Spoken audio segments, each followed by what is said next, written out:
Your hour of drive time begins now with your host, Jay Maymi, on the Jay Maymi Talk Show.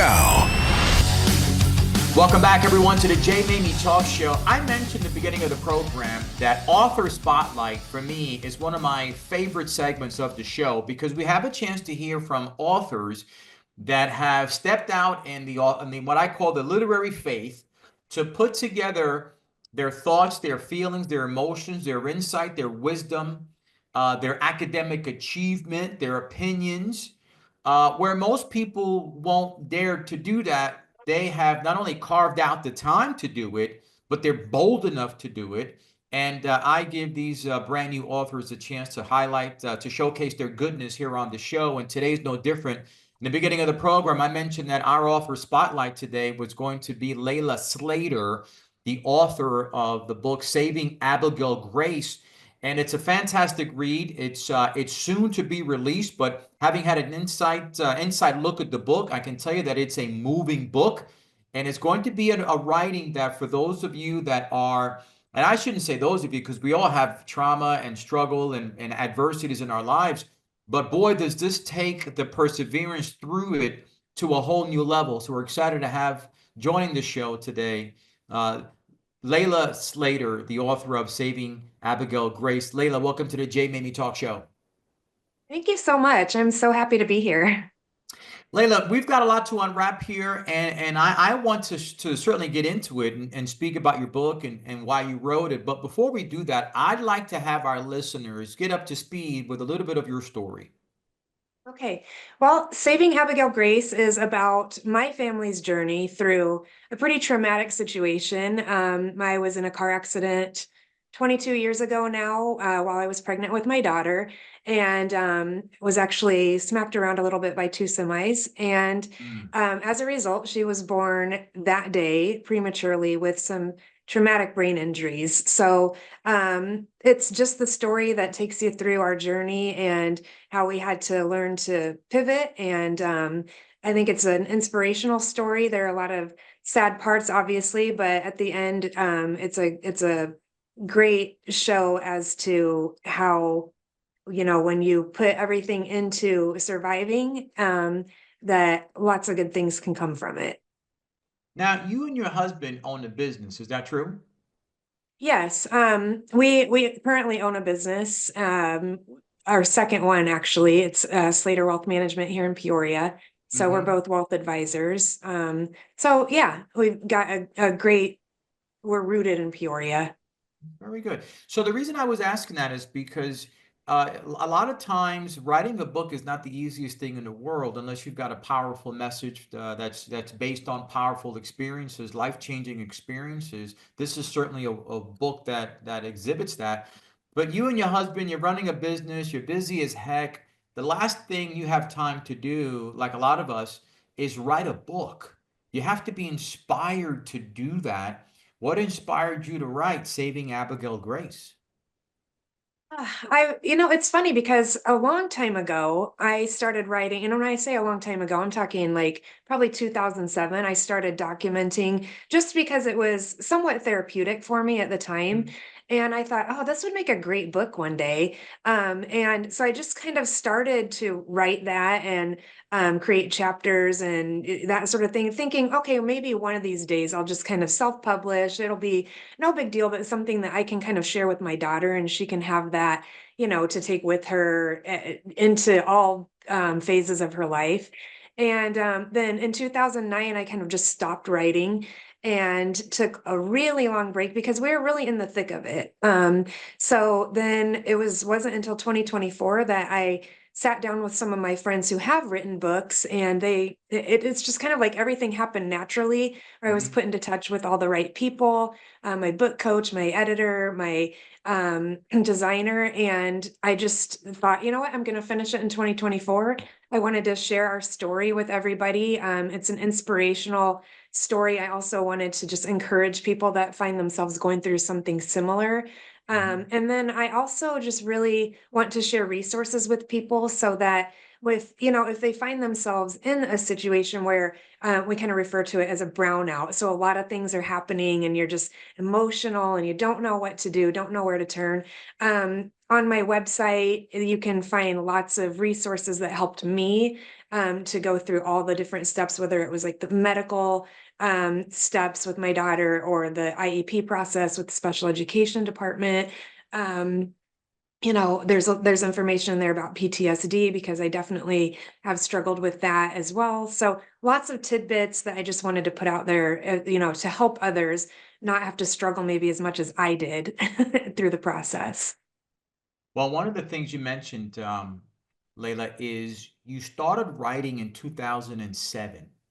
Yeah. And here you are in 2020, and you get the sort of that fire gets sort of gets reignited again through the Yes. encouragement of others, right? You carried a burden to write. Oftentimes, authors and people that are inspired to write, they're inspired. They know they've got something good. They never get to doing it, right? And even though they feel this burden, this it's a good burden, right? Mhm. To write because they know they've got something good to share. A lot of times they let it get away, they give up, and that really hurts others who could be inspired by their story and learn from their stories. I'm happy that you continue through, wow, 14 years almost carrying that Yeah. burden, because that book is going to inspire others with a lot of resources and not only that, but ways to overcome and be resilient when it comes to personal trauma. And I want to kind of dive into that a little bit because in order to get through when you face tremendous personal trauma like you did with obviously with Abigail Grace, what did you learn about resiliency and the resiliency that's needed in order to face these tremendous times of personal trauma? Well, thankfully, I've always kind of had a fighting spirit. It's things have never really come easy to me, and that's fine. It's like we really can. Life is all about pivots and twists and turns and all those sort of things. And really, what defines you is how you react to those things, Mhm. right? And so, I've always kind of just been one of those people that I'm determined to do what it is I set out to do. I live my life really. I live my life according to what I've gotten done, what I've accomplished, and I like to have a lot of little fun along the way. But I'm really determined, disciplined, all those things, and so that definitely came in handy when Mhm. it came down to it because we went through lots of different phases. Obviously, when Abigail and I were involved in the accident, she was in bad shape, but so was I. And so I had to focus on getting myself healthy. And I think one thing that was different during that time was that I had not only myself to worry about, but I had my infant daughter who was pretty banged up, and her future was bleak to say the least when she was in the NICU. So I learned, being someone that plans a lot, I learned that my plan is not the ultimate plan. I'm a Christian, I'm a believer. Mhm. And having that faith helped me to understand that I had to relinquish control to God I mean, he was in control of the whole thing. I wasn't. I was just a vessel that was, serving to do whatever I could to get my daughter and myself through this situation. Thankfully, I had a really good support system because my husband is a true fighter as well, and Mhm. his family means everything to him. So I just learned a lot about pivoting, things not going your way, and how you can handle those situations. I'll tell you that having a really good attitude and a good outlook, being positive, and having a really great sense of humor come in handy too, because Mhm. things can seem dire and very, they are very, very serious, but you've just got to find time to be like in the moment, appreciate the beauty all along the way. And I think just kind of having that attitude where I was like, God's in control. I am here to help my daughter first and foremost, to get through this, prove the doctors wrong, which we did quite a lot of. And I think that my husband and I both learned a lot about how to really um, just understand that we'll do what we have to do and what we're directed to do, but we are not in control of the situation. And I want our listeners to understand that in the book, you actually dive into those details. Yeah. I mean, it's incredible the amount of detail that you give that when the accident occurred and those early stages. Where obviously we're not diving into that here in this interview, but the reader needs to understand that you take a nosedive into those details, even though they were quite a while ago. And Mhm. the emotions, the reader certainly could feel them also as they're going along this journey with you. So it's really a compelling read. But one thing I've learned about adversity, and certainly you had adversity, it reveals a side of us that wouldn't be exposed unless we go through that. And sometimes Right. adversity, no one wants it, but it actually serves to make us better, refines us in a way that otherwise we would not have been refined. What did you, through this challenge that you went through, you and your husband, what did it reveal to you that you didn't know about you or your husband or your community beforehand? Gosh, so one thing I really did learn right away was that I mean, my husband and I were solid as a couple before this, but Mm, we were brand new to Lincoln, Nebraska. We were brand new. I was a brand new Christian. There was a lot of newness and a lot of unfamiliarity in everything that we were going through at that time in our lives. But we together were solid. But I guess I wasn't really prepared until we really were in the thick of all of this for how oh my gosh, my husband is so strong physically, mentally, emotionally, spiritually, and he's always kind of served as um that foundation for me. mm. And I think that it's okay. It's okay for us women to say that, our male counterparts help us. And, that was one thing that I really learned is that our relationship, so many people told us that this could have really torn a family apart. This could have been, a lot of times you see that when there's tragedy, a death in, death Right, in the family, that right. sort of thing. And a lot of people at the time that knew us told me, I cannot believe how you guys are dealing with this, and we just became so much closer, so much stronger together as a unit. Um, that was something that I really learned about him and about us as a couple that I probably wouldn't have otherwise had the opportunity to see with my own eyes. I think that's the biggest thing that came out of it because even today, obviously we go through lots of things that other couples go through, but we are a unit. It's like we don't separate ourselves, he has his life, I have mine. We're a unit. We stay together. We are aligned in everything. And I just don't know if we would have been able to have that sort of revelation had this not happened to our family. It brought out the best of you, right? It It did. brought out the best. It made you stronger. And sometimes couples or even businesses or individuals, they think, oh, I'm pretty strong. But when the crap hits the fan, right, Right. in a way Yep. that is just unimaginable, that's when you know how strong you are. That's how you know how strong your unit is or your couple, your relationship is. And you're right, many couples, when they go through trauma, I mean, anyone, right, who goes through a serious situation like that, uh, can, as a result of it, let that relationship fall apart. Things crumble, they get worse, they don't recover.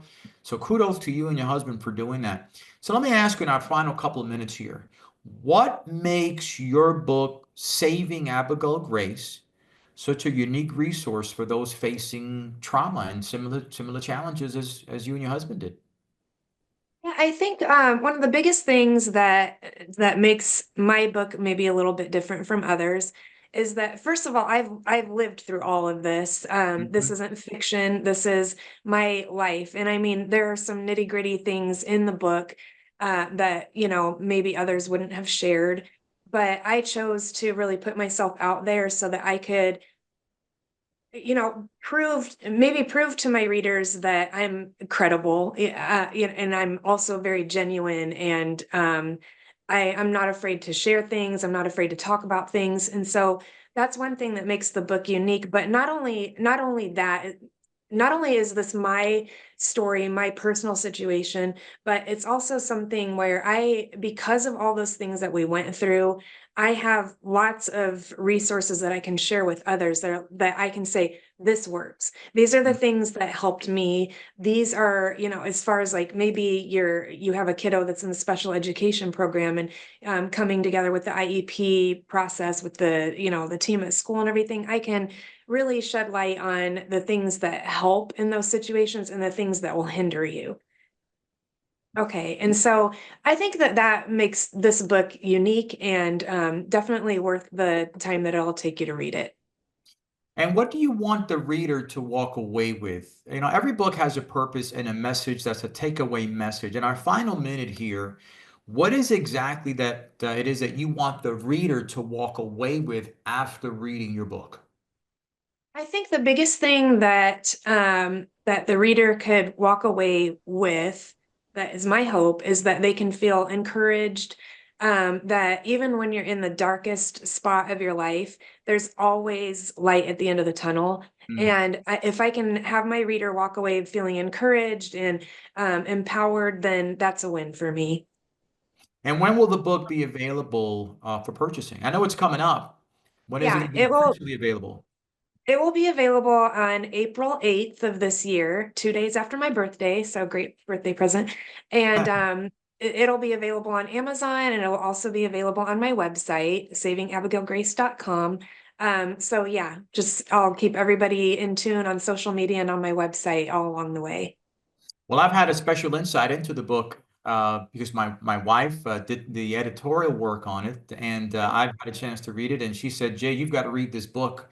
And it's inspiring, and it really shows the spirit of tenacity and perseverance and resiliency when you need it the most. And it's such a very real. I'm glad you said, Layla, that this is not a book that you've written, that you've heard it from others, or compiled stories from online chatter. This is your life. This is what you went through, and there's a sense of authenticity that you cannot mistake when you read this book. It is all over the pages of the book.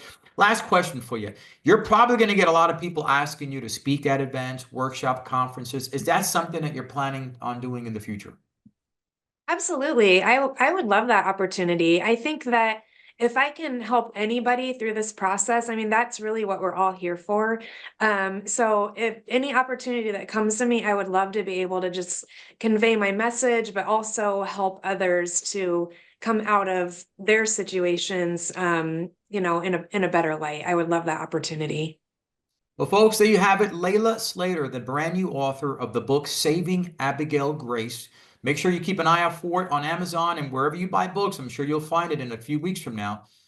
Folks, we appreciate you being a part of this show today. We highlighted women. It was International Women's Show. And I got to tell you something, every day we should highlight women, internationally, nationally, local, in our communities. It doesn't matter. And today's show gave you a chance to hear three incredible women that are bringing so much value to the world in their own unique ways, that we honor them today. This show was dedicated to them today. We'll be back next Monday. Until then, keep writing. Hi, everybody. This is Layla Slater, author of Saving Abigail Grace, A Mother's Story of Transforming Pain into Purpose, a book that will take you on a ride through more than 2 decades of my family's and my journey of twists and turns, ups and downs, following a vehicular accident involving me and my unborn baby girl that left her fighting for her life. Look for the release of Saving Abigail Grace on Tuesday, April 8th, 2025 on my website, www.savingabigailgrace.com, on Amazon, and keep updated by following me on Facebook at Layla Slater.